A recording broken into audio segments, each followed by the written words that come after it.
Amigas y amigos, muy buenas tardes tengan ustedes. Los saluda con el afecto de siempre José Manuel Villalpando, aquí en una emisión más de su programa, La historia que quiero vivir, que como ustedes bien saben y mucho lo agradezco, está disponible en el canal de YouTube de José Manuel Villalpando, valga la redundancia, todos los sábados a partir de las 5 de la tarde. A las 17 horas en puntito de los sábados aparece, se sube, está disponible este programa, lo cual no es obstáculo para que en cualquier día, cuando ustedes gusten, a la hora que quieran, puedan acercarse, entrar a este canal de YouTube y encontrarán en él, como ya lo saben y mucho lo agradezco, más de 500 emisiones diferentes que hemos reunido a lo largo ya de varios años.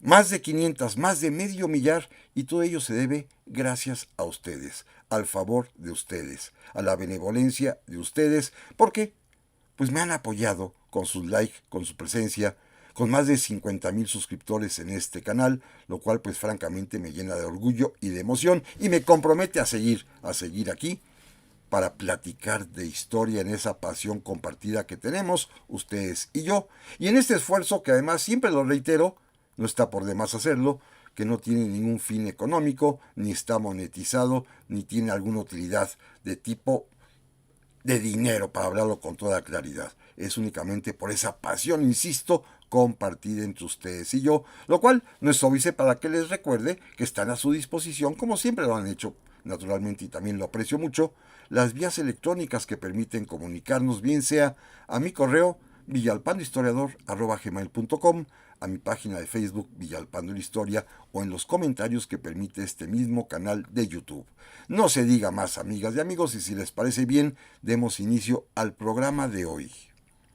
Porque además, en esta ocasión, quiero confesarles que me enfrenté a un tema al cual yo nunca había ingresado y que pensé que valía la pena comentarlo aquí en el programa, porque se trata de una efeméride importante, de una institución mexicana que cumple 150 años de vida y que quizá en estos días, en esta época que estamos viviendo, parecería totalmente irrelevante, pero sin embargo yo, en lo personal, le tengo una enorme admiración y respeto. Miren, precisamente en estas semanas que corren, cumple 150 años de vida la Academia Mexicana de la Lengua. Esta institución, honoraria, porque sus académicos no perciben ningún salario, ningún sueldo, y que tiene una misión esencial, como dice el propio lema, de lo que podríamos llamar su alma mater, la Real Academia de la Lengua Española, de limpiar, pulir y darle esplendor a nuestro idioma. Decía yo hace un momento que me enfrenté a un reto importantísimo. Nunca había estudiado la historia de la Academia Mexicana de la Lengua y me encontré con una sorpresa mayúscula al toparme literalmente con un listado de más de 300 escritores mexicanos destacados que han formado parte de esta corporación, que para mí es fundamental, ahorita diré por qué. Y de pronto me sentí un tanto cuanto abrumado de cómo hacer para poder transmitirles a ustedes, amigas y amigos, esta historia de una, repito, institución mexicana que tiene 150 años de vida con la finalidad de preservar, de cultivar, de limpiar, de enaltecer, de engrandecer el idioma que hablamos mayoritariamente los mexicanos, que es lo que podríamos decir con toda precisión, el español de México, la lengua española en México. El reto es enorme. No había nunca entrado a la historia de la Academia Mexicana de la Lengua. Y sí, quedé un tanto cuanto pasmado de la cantidad de información y la dificultad, sobre todo, de podérselas platicar a ustedes en el breve espacio de esta emisión. Opté, como lo verán ustedes, por hacer dos. Una de ellas, hoy, para plantear lo que es la academia, su finalidad, que ya la hemos platicado hace un momento, y hablar un poco de los personajes, de los escritores mexicanos que la han dirigido. Una dirección, repito, gratuita, honoraria, sin emolumento, sin salario, y que se han echado a cuestas esta misión tremenda e importante de preservar, de conservar nuestro idioma, de acrecentarlo, de limpiarlo, de pulirlo, de darle esplendor. Y esto es un reto importantísimo, y por eso decía yo hace unos minutos que quizás hoy podría pasar desapercibida la tarea de esta academia, simple y sencillamente por un par de datos que son evidentes para cualquier persona. Por alguna razón que tiene que ver con el tiempo moderno, que tiene que ver también con la tecnología que usamos, el uso de la lengua española aquí en México se ha reducido enormemente en la cotidianeidad, en el habla cotidiana, en los escritos breves cotidianos, cada vez más, más breves si tomamos en cuenta el uso del correo electrónico, por ejemplo, y más aún del WhatsApp y de los mensajes. Cada vez hemos ido acortando más el uso de la lengua española. El diccionario de la lengua, el de la Real Academia Española, que seguramente muchos conocen, en algún momento llegó a contener casi 300,000 palabras, palabras en español. Incluso los propios académicos allá en España han ido reduciendo el número de palabras que se usan normal, continuamente, contemporáneamente en nuestros días. La última edición del diccionario de la Real Academia Española, que repito, llegó en algún momento a tener más de 300,000 vocablos, ya nada más registra 88,000 palabras de uso de nuestra lengua. Hay palabras inclusive que desconocemos. Yo mismo desconozco muchísimas palabras.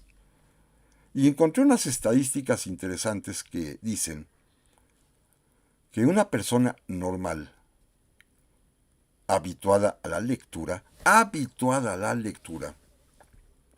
utiliza un léxico español que va de las 3,000 y hasta las 20,000 palabras. Y esto es una persona que hace uso del idioma para expresarse, como puede ser un escritor, un profesor, cualquiera pues que escriba, que hable. Llegan a utilizar como máximo 20,000 palabras en español.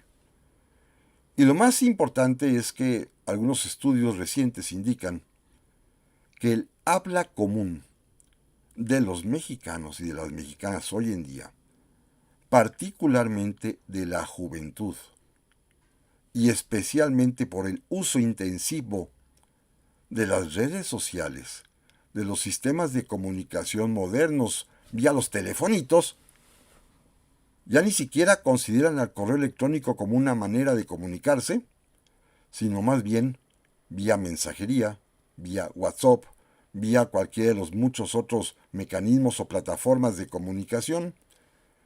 El habla en la juventud mexicana entre los 10, 15, 18 años de edad se ha reducido terriblemente, entre 300 y 500 vocablos que son los que utilizan los jóvenes. Esto sí es una cosa terrible, es una cosa que llama profundamente la atención. En lo personal diría que hiere mis propios sentimientos porque hay personas, y seguramente algunos compartirán esta misma sensación, como yo mismo, que no hablamos ninguna otra lengua, ningún otro idioma. No lo lamento, yo soy unilingüe, únicamente hablo el idioma castellano y me preocupo por aprenderlo, por estudiarlo, por utilizarlo, por emplearlo correctamente. Y al día de hoy, pues simple y sencillamente, queda uno un poco al margen de muchas maneras de comunicación moderna. Y en cambio, y eso sí lo digo con cierta admiración, pues los jóvenes tienen posibilidad de comunicarse abiertamente, inclusive ya muchos son bilingües o trilingües. Esto me lleva también a otro problema gravísimo, que es el uso recortado ya de nuestro idioma, que se sustituyen inclusive palabras por dibujitos, les llaman emojis o algo así, y que hace que cada vez sea más corta la lexicografía que utiliza en su mayoría la juventud mexicana. Si para mí es algo aterrador, seguramente porque ya soy un hombre de edad, como le llaman, de tercera edad, y que pues el uso de la lengua española para mí siempre ha sido fundamental. Pero quizás los modernos, los jóvenes de hoy en día, cuando sean adultos, y los niños que vengan en el futuro, pues efectivamente utilizarán cada vez menos las palabras y quizás se sustituyan vía emojis o estos dibujitos que se utilizan o con frases mucho más breves, concretas, directas, que pues quizás sean la manera de comunicarse en el futuro. A mí en lo personal, quizá por mi edad, repito, sí me da una enorme preocupación ver este uso tan limitado de la lengua castellana, el poco cuidado que tenemos con ella. Y por eso cuando comprobé que la Academia Mexicana de la Lengua cumple en estos días, precisamente en estas semanas, 150 años de existencia con esta misión importantísima de preservar y enriquecer nuestro idioma español mexicano, ahorita diremos un ejemplo muy concreto, pues simple y sencillamente decidí sumergirme en este tema. Me abrumó, como lo dije al principio, por la cantidad de personajes de primera línea que han participado gratuita y honorariamente en esta academia, y decidí, el día de hoy, platicarles una brevísima historia de la academia, pero sobre todo enfocarme en quiénes han sido sus directores.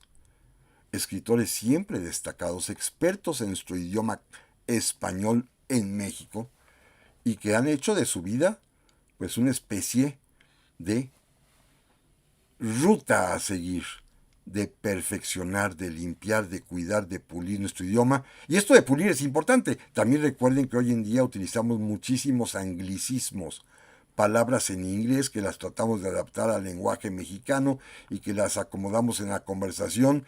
Y al día de hoy, déjenme decirles, sobre todo en redes sociales, cuando veo algún tipo de comunicación, yo les confieso que hay palabras que no entiendo. Quizá por una parte por mi ignorancia del inglés y por otra porque el uso y la construcción que se le da a las oraciones me cuesta un enorme trabajo. Pero eso es seguramente producto de mi edad. Así que, miren, una historia muy breve. En el año de 1875, con el apoyo del presidente entonces Sebastián Lerdo de Tejada, se va a formar, se va a constituir la Academia Mexicana de la Lengua correspondiente de la Real de Madrid. Miren, me regreso unos siglos antes. La Real Academia Española de la Lengua se fundó, fíjense, desde el año de 1713, allá a principios del siglo XVIII, con la finalidad precisamente de limpiar, de pulir y darle esplendor al idioma entonces llamado castellano, hoy es el idioma español. En 1835, hace 190 años, en México, se intentó crear la primera Academia de la Lengua, con esta misma misión para seguir los pasos de lo que hacían allá en España, pero ya ahora en el México independiente, la Academia de la Lengua, que se establece en México en 1835, hace 190 años.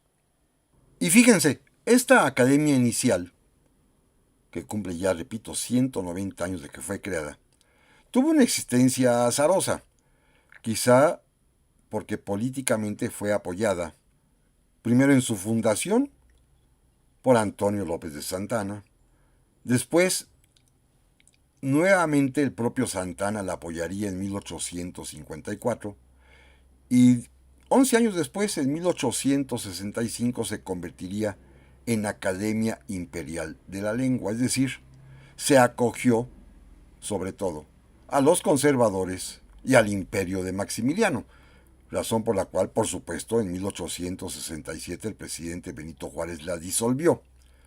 Pero en esta primera academia incipiente inicial, participaron en ella personajes de la literatura mexicana sumamente importantes, como don Bernardo Couto, que fue un gran escritor, don José Joaquín Pesado, don Francisco Sánchez de Tagle, grandes poetas de nuestra etapa inicial de nuestra vida independiente, don Andrés Quintana Roo, o el gran dramaturgo Manuel Eduardo de Gorostiza,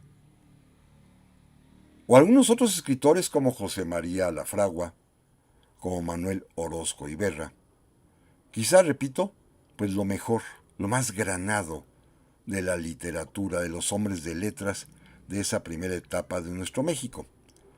Pero no prosperó, repito, en buena medida por cuestiones políticas, por estar afiliados casi todos sus miembros a lo que podríamos llamar los conservadores, y porque además también pues recibieron el apoyo de estos gobiernos, especialmente el último, el de Maximiliano, y esto provocará que el gobierno de la República restaurada pues la cancele. Sin embargo, va a revivir ya para 1875 con una idea sumamente interesante. Miren, 5 años antes, en 1870, la Real Academia Española de la Lengua, allá en Madrid, finalmente aceptó que el idioma español, que efectivamente nació de España y se expandió al continente americano, ya para esos momentos, en el siglo XIX, en 1870, ya no era un patrimonio exclusivo de los españoles, porque ya, para ese entonces, ya desde ese entonces más bien, en los pueblos americanos de habla hispana, era mayor el número de habitantes hispanohablantes en América que en la propia península ibérica. Hoy no se diga, ¿eh? Así que los mismos españoles reconocieron que ya no tenían el predominio, la hegemonía de la lengua española. Por lo tanto, la propia Real Academia Española en 1870 se dio a la tarea de promover que en cada país americano hispanohablante, desde México hasta la Argentina, pasando por supuesto por Guatemala, El Salvador, Honduras, Nicaragua, Panamá, Venezuela, Ecuador, Colombia, Paraguay, Uruguay, Chile y la propia Argentina, se crearan academias correspondientes de la lengua española, con la idea, ahora sí, global, digámoslo así, de fortalecer, de preservar el idioma español, que repito, ya no es patrimonio exclusivo de España, sino que además abarca a países iberoamericanos y hasta en otros continentes como las Filipinas o en África. En Guinea Ecuatoriana se habla español, y así como en otros países, en el Sahara, en la República Saharaui, también se habla español, en América en buena parte, inclusive en buenos sectores poblacionales de los Estados Unidos de América. Así que, ya desde 1870, la Academia Española, la Real Academia, se percató de esta realidad y se dedicó a promover la creación de academias correspondientes en todos los países de habla hispana para promover y cuidar el idioma español. Y en México recibieron la idea y, pues aunque el presidente Juárez no quería saber nada del asunto, simple y sencillamente porque recuerden, no teníamos en ese momento relaciones con España, que a pesar de los esfuerzos del general Prim, pues España había reconocido al imperio. A la muerte de don Benito, ya el siguiente presidente, Sebastián Lerdo de Tejada, con una visión un poquito más amplia, decidió apoyar los esfuerzos de los escritores mexicanos de aquel tiempo, que, con buena óptica, resolvieron crear una academia mexicana de la lengua correspondiente a la española. Y esto fue uno quizás de los signos de reconciliación nacional que un poco años antes había iniciado este gran escritor mexicano Ignacio Manuel Altamirano, que reunió en un periódico llamado El Renacimiento a escritores liberales y escritores conservadores. Lo mismo intentó hacer aquí, ahora, el presidente Lerdo con el propio Altamirano y otros escritores más, sin importar si habían sido conservadores imperialistas o republicanos liberales, para reunir en una sola academia personajes que tuviesen esa pasión, ese amor por el idioma español. Reunir a diversos y variados escritores. Simplemente diré un par de casos importantísimos. Uno de ellos, Manuel Orozco Iberra, un auténtico sabio que había sido funcionario de Maximiliano. O bien, un escritor que no se había metido en política, pero era considerado quizás el mayor y más relevante experto en literatura mexicana y sobre todo en los libros de la época virreinal y también en los códices antiguos que formaban parte ya de ese bagaje, porque los códices, recuerden, tenían una transcripción en castellano. Me refiero en este caso a don Joaquín García y Casbalceta. Así que, con la anuencia del presidente Sebastián Lerdo, se va a dar origen en 1875, hace 150 años ya, a la Academia Mexicana de la Lengua. Y hasta hoy sigue al día de hoy, todavía vigente, con el mismo tipo de principio: cuidar el español, preservar el español, enriquecer el español de México, y por supuesto esto contribuye a enriquecer el español universal, y naturalmente siempre con ese ánimo honorario, gratuito, de quienes colaboran en esta academia. Por eso hoy quisiera nada más, para no hablar de estos 3 centenares de escritores que, sí, en un programa posterior mencionaré algunos de ellos, los que a mí más me han atraído y me llaman la atención, hoy solamente quisiera platicarles quiénes han sido los directores más prominentes, más importantes de esta Academia Mexicana de la Lengua, que se han echado a cuestas esta tarea, hoy en día, insisto, complicadísima, de limpiar, pulir y engrandecer el idioma español que se habla en México. El primero de ellos fue un hombre rico, que fue el que financió, porque aparte muchas veces los presidentes han tenido que aportar dinero para que la asamblea funcione, para que esta academia tenga operación. Fue José María Basocó, que no sé mucho de él, se los confieso, pero el segundo director de la academia, que sí se echó a cuestas una tarea enorme de rescate del patrimonio lingüístico mexicano, que es quien descubre y finalmente publica en español los códices indígenas elaborados en época de la conquista, así como las cartas de los religiosos y todos los informes del siglo XVI, y recopiló la lista enorme de todos los libros que se imprimieron en México durante la época virreinal. Recuerden que fuimos un país al cual la imprenta llegó muy pronto. Fue don Joaquín García y Casbalceta. Un hombre excepcional, un auténtico sabio, que además se involucró en un escándalo cultural religioso de su tiempo. Allá por estos años, cuando se funda precisamente la academia, poco tiempo después, el arzobispo de México le preguntó su opinión sobre las apariciones guadalupanas, tema que ya hemos platicado aquí. Y don Joaquín García Casbalceta, con verdadero valor intelectual, dio a conocer una carta en la cual informaba que sus investigaciones le daban como resultado que la Virgen de Guadalupe no era una aparición milagrosa, sino una pintura.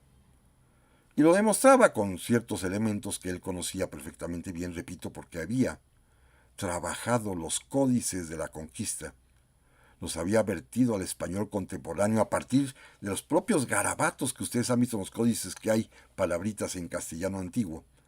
Además también porque había publicado las cartas de los misioneros, una obra esencial de don Joaquín García Calvalceta, que aquí quiero mostrarles rápidamente, es la que tengo en mis manos, que es la colección de documentos para la historia de México, que finalmente son 5 volúmenes enormes, que en su tiempo publicaría la editorial Porrúa, y en donde Joaquín García Calvalceta pues rescató de las bibliotecas de los conventos todavía en su tiempo, ya a finales del siglo XIX, insisto, toda la correspondencia de los misioneros y todos los códices que los propios misioneros habían encargado a los dibujantes mexicas o de cualquier otra etnia para poder informar al rey de España lo que había en estas tierras en el virreinato de México. Bueno, esa fue una tarea que se impuso don Joaquín García Calvalceta de primer nivel. Por lo tanto, él, durante el tiempo en que vivió y fue presidente de la Academia entre 1883 y 1894, que falleció, pues él se encargó de dirigir, de cuidar. ¿Y cómo cuidó el idioma? Fíjense bien, rescatando el pasado, que eso es lo más interesante. Hoy conocemos muchas palabras que utilizamos en nuestra lengua común mexicana, que provienen del náhuatl o del purépecha o del maya, las conocemos gracias precisamente al trabajo de rescate que hizo don Joaquín García Calvalceta. Una palabra muy sencilla, escuincle, como le decimos hoy a un niño, todavía se usa en el habla popular y cotidiana. Bueno, es una palabra que no es de origen español y que el propio Joaquín García Calvalceta se encargó de rescatar de los antiguos códices.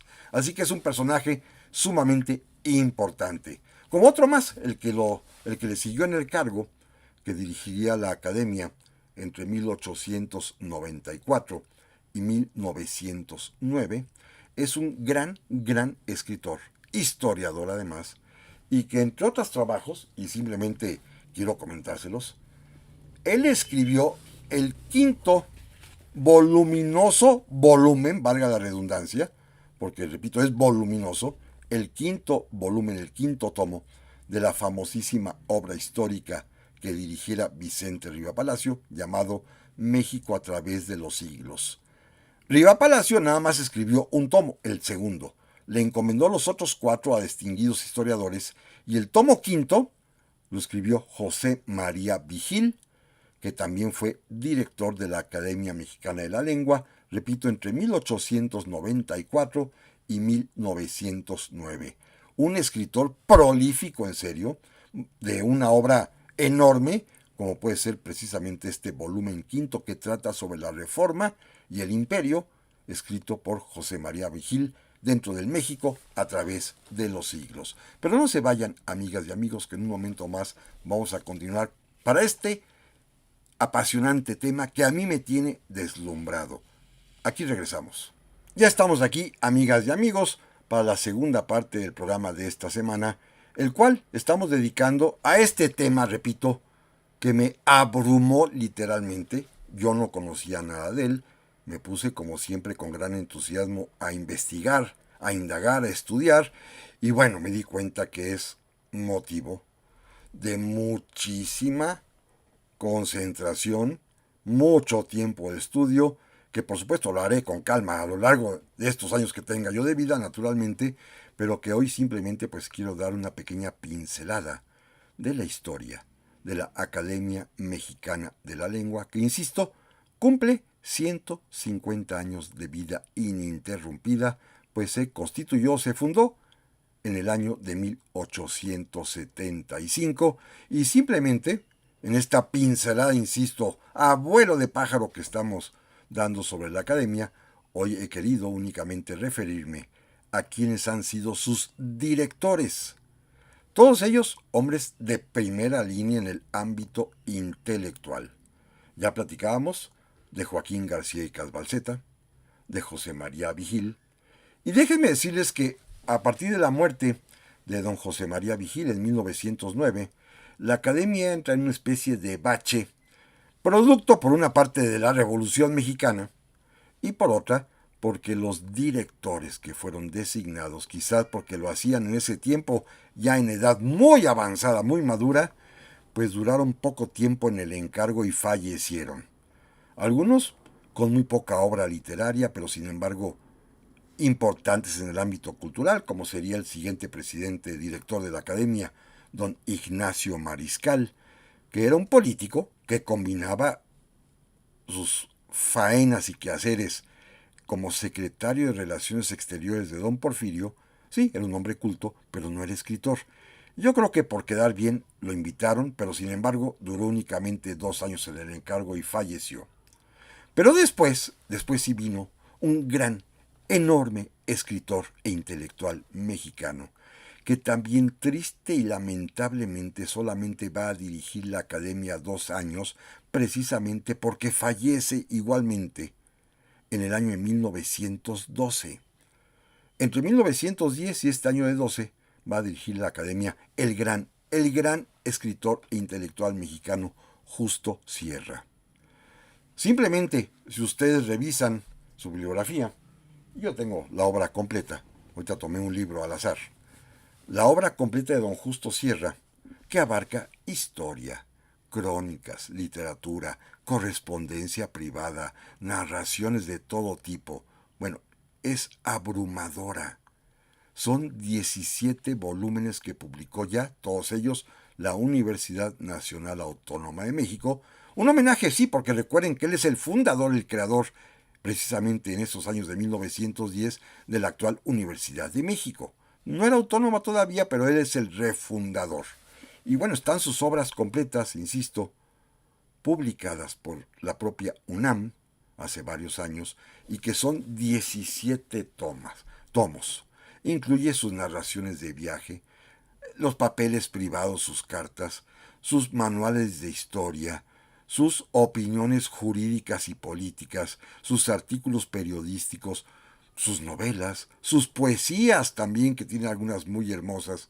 Un escritor completo, un hombre de ese tiempo final del siglo XIX, principios del XX, que eran intelectuales absolutos, que sabían de todo, que todo lo estudiaban, que todo escribían, siempre con seriedad, siempre con lucidez, siempre dando luz a los demás, sobre todo. Muy inspirador don Justo Sierra, un personaje que a mí en lo particular me agrada muchísimo. He sido un devoto admirador de su talento y de su obra, y un hombre que, fíjense qué curioso, era tan superior su nivel intelectual que, a pesar de que estuvo metido en la política de su tiempo, apoyando a don Porfirio, recuerden que llegó a ser el primer ministro de Instrucción Pública del gobierno porfiriano, además de rector de la universidad. Bueno, es el hombre que rescata la revolución y el presidente Madero, tomando en cuenta que, a pesar de que había sido amigo de don Porfirio, era el intelectual más destacado de su tiempo, y que, en su momento, don Justo Sierra fue el único que tuvo el valor de decirle a don Porfirio que después de él seguiría la ley gobernando a México, y que lo que pretendiera crear una monarquía republicana. Don Justo Sierra, un hombre reconocido internacionalmente, llamado también Maestro de América, el propio presidente Madero lo nombró embajador de México en España. Un reconocimiento justísimo, inclusive de la propia revolución, a un hombre que, más que porfiriano, había sido el intelectual de México. Insisto, más de 17 volúmenes, porque sé que viene uno más, de las obras completas de don Justo Sierra que ha publicado la Universidad Nacional Autónoma de México, y un personaje, insisto, en lo personal a mí, que me apasiona y que lo admiro muchísimo. Como lo serán después también otros hombres que van a dirigir la Academia Mexicana de la Lengua. Miren, después de Justo Sierra, que repito, lamentablemente muere en 1912, nada más dirigió la Academia 2 años, vendrá otro destacado intelectual, no era escritor precisamente, pero sí era un hombre culto, don Joaquín Casasus, que también por estos azares del destino y de la edad avanzada, únicamente dirigirá la Academia 4 años, de 1912 a 1916, falleciendo. Y luego se va a elegir a un personaje interesantísimo, que es un gran escritor, de poca obra, una de ellas fundamental, llamado José López Portillo y Rojas. José López Portillo y Rojas. Sí, el abuelo del presidente José López Portillo y Pacheco. Sí, un hombre que también sirvió como gobernador de Jalisco en la época de don Porfirio, pero un hombre que también era escritor y tiene una novelita hermosísima que vale la pena y que seguramente algunos de ustedes conocen, que se llama La Parcela.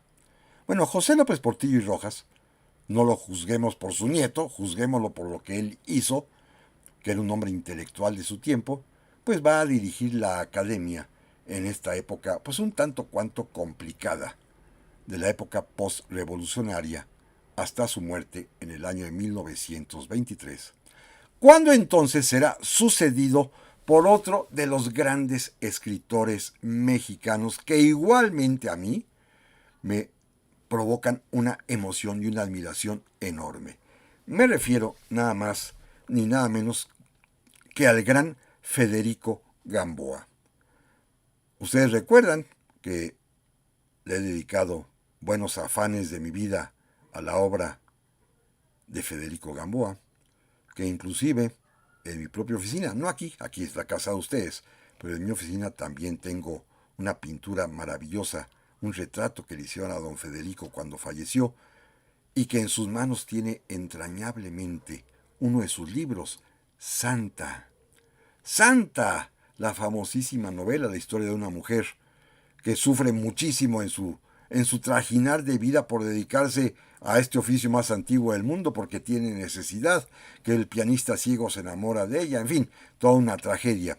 Santa, que fue la primera novela bestseller en México, un libro que le permitió, gracias a sus constantes reediciones, sobrevivir al propio Federico Gamboa, y que le permitió inclusive que fuera la primera película mexicana, todavía en vida de don Federico, la película muda, y aún alcanzó a él a la segunda versión ya con sonido, ya hablada. Bueno, Federico Gamboa fue director de la Academia Mexicana de la Lengua entre el año de 1923 y hasta 1939, en que muere. Bueno, Federico Gamboa, no quiero decirles mucho más cosas, simplemente decirles que es uno de mis favoritos. Entre otras cosas, de él, su vida privada personal me apasiona enormemente porque tuvo esa valentía de escribirla, de plasmarla, y tiene sus diarios. Son 7 volúmenes de los diarios de Federico Gamboa, que son una delicia de historia personal enmarcada en la historia del tiempo mexicano de su época, y Federico Gamboa lo hace con una maestría, con una elegancia. Ay, bueno, a mí me apasiona enormemente la figura de Federico Gamboa. Ha sido para mí una especie de numen tutelar, inclusive fue maestro en la propia Escuela Libre de Derecho, y es un hombre pues cuya vida, interesantísima, a mí me entusiasma. Inclusive, déjenme platicarles una anécdota personal relativa a Federico Gamboa. Nunca lo conocí, por supuesto, él murió en 1939, yo naceré casi 18 años después, pero es tal la impronta que ha dejado en mi vida, que un buen día hace muchos años me di a la tarea de visitar su sepulcro, de conocer su tumba, y no la encontraba yo porque estaba no perdida, simplemente ubicada en un lugar sin señalización en el antiguo Panteón Francés de la Piedad. Hubo que remover los archivos para poder encontrar cuál era la tumba.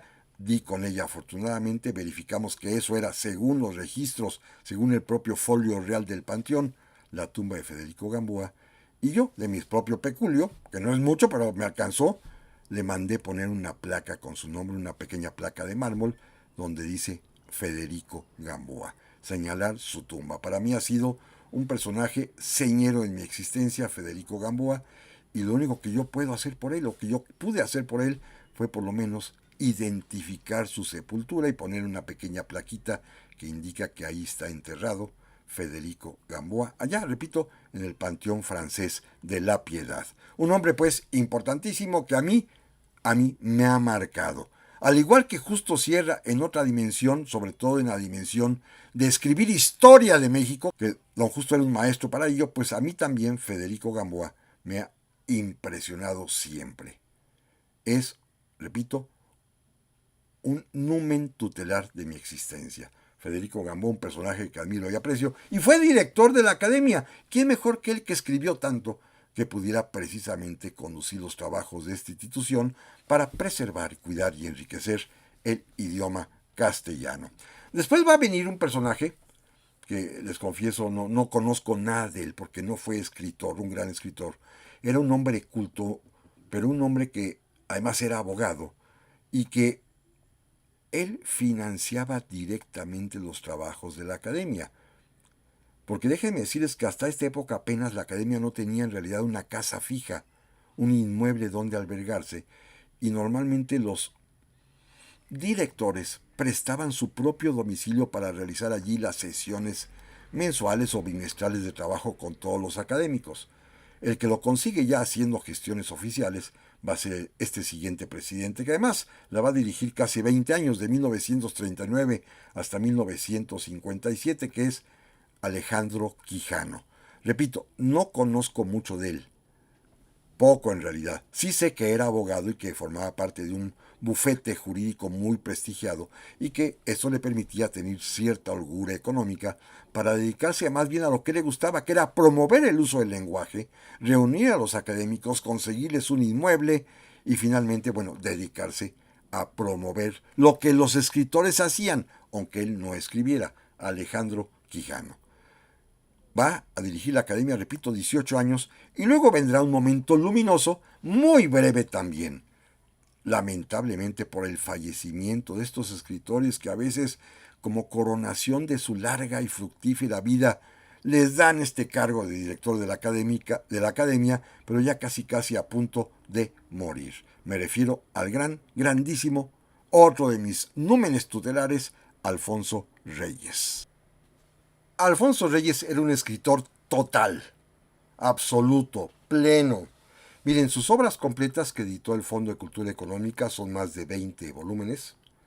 Y entre ellas, además, otros varios volúmenes más, 7 más, son su diario, que es otra narrativa maravillosa. Su vida privada, su vida personal.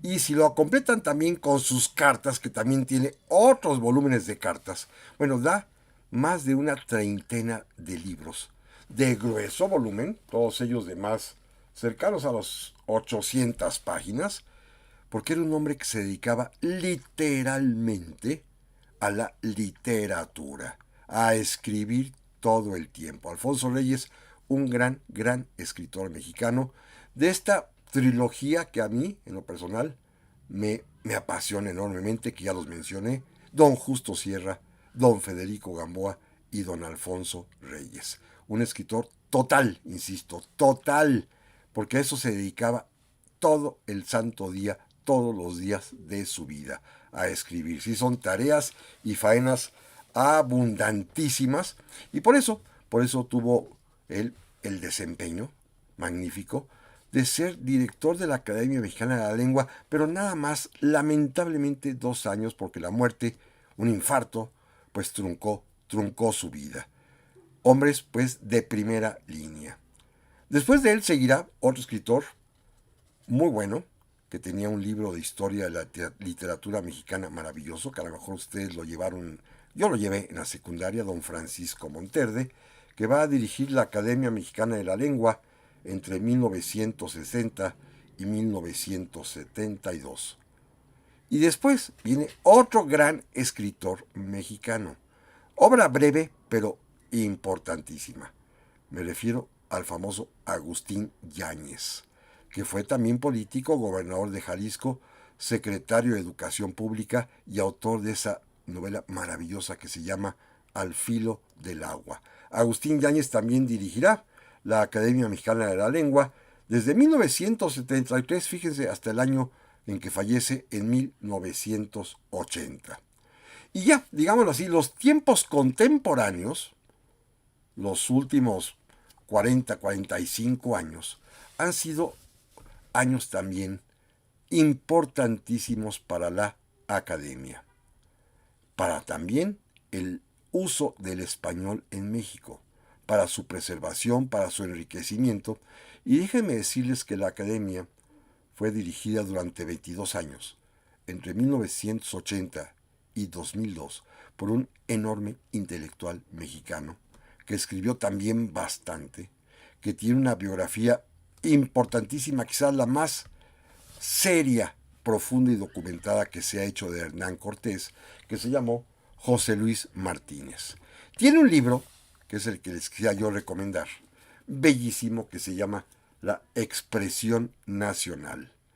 Es una especie de historia de la literatura mexicana que es magnífico, maravilloso, impresionante. Bueno, un libro superior a cualquier cosa, ¿eh?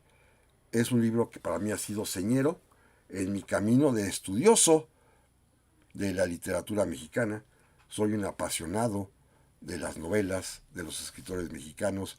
Mi biblioteca entera está llena precisamente la gran mayoría de obras de mexicanos ilustres. Por eso me apabulló, como les decía yo al principio de esta emisión, cuando fui adentrándome en las entrañas de la historia de la Academia Mexicana de la Lengua, encontrarme con casi 3 centenares de escritores mexicanos, de los cuales de la gran mayoría tengo a veces uno, a veces dos, tres, o sus obras completas, como es el caso que ya platiqué de Gamboa, de Justo Sierra, de Alfonso Reyes y de muchos otros más. Bueno, evidentemente para mí fue abrir una caja de Pandora de las maravillas que se pueden investigar en torno a la Academia Mexicana de la Lengua, y en buena medida quizás ese interés, ese gusto por la literatura nacional, pues se lo debo en buena parte a don José Luis Martínez. Nunca tuve el honor de conocerlo, sí tengo el placer y el honor de ser amigo de su hijo, pero don José Luis Martínez, en este libro que publicó allá en 1984, cuando lo leí me cautivó. Y por supuesto, hoy en día, ahora que he descubierto que él también dirigió igualmente de manera honoraria y gratuita los trabajos de la academia, pues pienso que no pudo estar en mejores manos la Academia Mexicana de la Lengua en su momento que en las de don José Luis Martínez, un gran, gran sabio conocedor, y que además tenía una biblioteca personal prodigiosa de más de 50,000 volúmenes, imagínense, que donó después de a post-mortem a la Biblioteca México, la que está allá en la Ciudadela. Bueno, tener esa cantidad de libros en casa a mí francamente me da una envidia enorme. Miren, yo les confieso, yo tengo una biblioteca que considero pequeña, pero sin embargo, contando los locales donde la tengo, aquí en casa, en mi propia oficina en la Escuela Libre de Derecho, pues la suma total sí me acerca a los 15, 16,000 volúmenes. Evidentemente me faltaría muchísimo para llegar al número de volúmenes que tenía, por ejemplo, don José Luis Martínez, o los de don Alfonso Reyes, que además ustedes pueden visitar su casa, museo, biblioteca, la casa de Alfonso Reyes, allí en la colonia Condesa, en la calle, me parece que de Juanacatlán. Ahí está esta maravilla de biblioteca de la casa de Alfonso Reyes, llamada la Capilla Alfonsina, para que vean cómo hay personas que viven para los libros, para escribirlos, para leerlos, para coleccionarlos, para guardarlos, porque pues finalmente nunca se escapa un escritor o un amante de los libros, como es mi caso personal, de que le pregunten, ¿los has leído todos?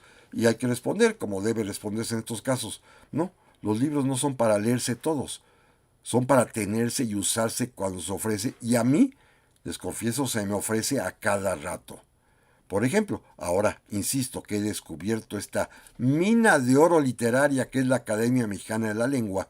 Cuando he revisado la lista de los más de 300 académicos, con gusto compruebo que tengo casi toda la obra de casi todos ellos. Y el chiste de una biblioteca personal familiar casera es saber dónde están. Y sí, afortunadamente sé ubicarlos. Después seguiría un personaje maravilloso como director de la Academia Mexicana de la Lengua, que es don José Moreno de Alba, que la dirigió poco tiempo en realidad, de 2003 a 2011 hasta su muerte, pero era un hombre que era experto en el uso del idioma castellano y en la gramática, en la sintaxis, en la redacción, y hacía estudios profundos sobre escritores antiguos, pero se preocupó por algo fundamental, que esto es maravilloso: incorporar al gran universo, al gran escenario de la lengua española mundial, el español de México. Y bajo su dirección se realizó el Diccionario de Mexicanismos de la propia Academia Mexicana de la Lengua. Las palabras que en México ya tenemos, que son parte de nuestro idioma, que no son necesariamente español, pero que las usamos en México y que lograron en la propia academia fijarlas, limpiarlas, proyectarlas, están contenidas en este diccionario de mexicanismos que dirigió en su momento don José Moreno de Alba, en donde hay palabras pues interesantísimas, como por ejemplo aquí al azar, chupacabras, una palabra muy mexicana; chuchita, palabra muy mexicana; chueco, que es una palabra del español de México; Jaimito, es una palabra muy mexicana, abreviatura de Jaime, sí, pero es una palabra mexicanizada. Y en serio, es una riqueza maravillosa de palabras. Nopal, por ejemplo, que es una palabra mexicana; noquear. Y estoy simplemente abriendo al azar algunas páginas para platicarles a ustedes estas palabras extrañas que no son de la lengua española, pero sí son del español de México, y que la Academia Mexicana de la Lengua en este diccionario de mexicanismos incorpora y tienen validez universal. Esta obra ya es reconocida también por la Real Academia Española de la Lengua y le ha dado sentido universal al lenguaje español de México.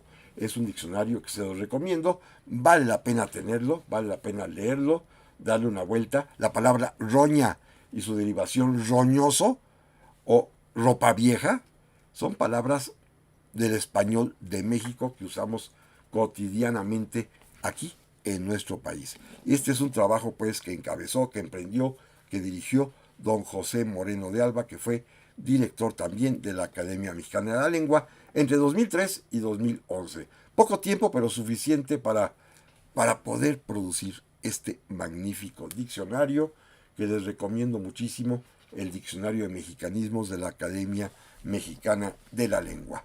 Luego viene un director también muy importante, que es además un editor importantísimo, el director de la famosísima y prestigiada editorial Siglo XXI, don Jaime Labastida, que él la dejó, renunció después de ser director varios años, de 2011 a 2019, para dar paso a quien es el director actual, un escritor también formidable, don Gonzalo Celorio, que ha encabezado la Academia Mexicana de la Lengua desde 2019. Estos han sido los hombres que se han echado la carga encima de dirigir la academia. Hoy en día la academia tiene un par de locales, un edificio importante en la calle Donceles en el centro y una oficina accesoria en una casa tipo porfiriana allá en la colonia Juárez, en la calle de Liverpool. Una casa más bellísima, tuve la oportunidad de conocerla, y en donde entre las joyas que ahí se tienen, porque tienen una muy buena biblioteca, tienen un mueble que a mí me entusiasmó cuando conocí su historia. Es una mesita, pero es la mesita que tiene una historia literaria magnífica, porque es la que pertenecía a la casa de la famosa Rosario de la Peña. En esa mesita es donde hacía que los poetas le escribieran versos. Manuel Acuña, Manuel M. Flores, Luis G. Urbina. Cada vez que iban a visitar a esta mujer, que era la musa de los poetas del siglo XIX, a todos ellos les pedía su cuota, y tenían que escribirle un verso, como el famosísimo Nocturno a Rosario Manuel Acuña, que lo escribió sobre esa mesa. Y esa mesa histórica para la literatura mexicana la conservan en una de las oficinas de la Academia Mexicana de la Lengua. Así que es una mesa con historia literaria, con sabor a versos, una historia donde recargaron sus manos y donde escribieron y donde fijaron su vista los más importantes poetas mexicanos del siglo XIX. Esto es finalmente lo que hace la academia. Y repito e insisto, hoy en día es un reto superlativo mayúsculo la misión que tiene la propia academia de limpiar, pulir, engrandecer, preservar, conservar y enriquecer el idioma español que se habla en México ante la acechanza de las redes sociales, ante la cada vez más breve manera de expresarse a través de los mensajes, los emoticones, y en fin, todo este tipo de usos modernos que han reducido el uso de las palabras, el uso del lenguaje, casi a su mínima expresión. Hoy se pueden mandar mensajes con monitos, con dibujitos y que expresan ideas.